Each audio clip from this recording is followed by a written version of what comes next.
আমি আর মামুনি এই পাইপের চুলাটা বানিয়েছি, আর এর ধোঁয়া পাইপ থেকে বাইরে চলে যায়, ঘরে কোনো ধোঁয়া হয় না। আর এই চুলায় রান্না শুরু করেছি মে মাসের 15 তারিখে। আজ 30 তারিখ, ঠিক 15 দিন হয়েছে। আর এই 15 দিনের রান্নায় বুঝলাম যে চুলাটা ভিতরে অনেক বেশি গভীর হয়েছে, যার কারণে চুলার জাল একটু কম জ্বলে, আবার লাকড়িও লাগে বেশি। আমাদের আরেকটু ছোট করতে হবে। এজন্য মামুনি আজকে সকাল সকালই চুলা ঠিক করতে চলে এসেছে। আর এই 15 দিনে আমরা কোনো ছাই উঠাইনি চুলা থেকে। এখন মামুনি ছাই উঠিয়ে নিচ্ছে, আর এত বেশি ছাই হয়েছে যে তা একটা বাজারের ব্যাগের আধা ব্যাগ হয়ে গেছে।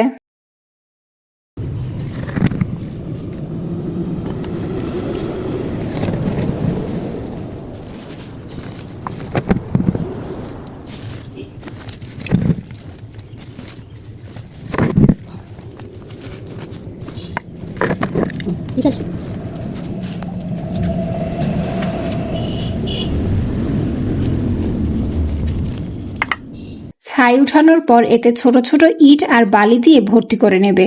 এতে মাটি দিলে লাগবে অনেক, আর এত মাটি টেনে আনা সম্ভব না। এজন্য মামুনি ইট আর বালি দিয়েই ভরাট করে নিয়েছে।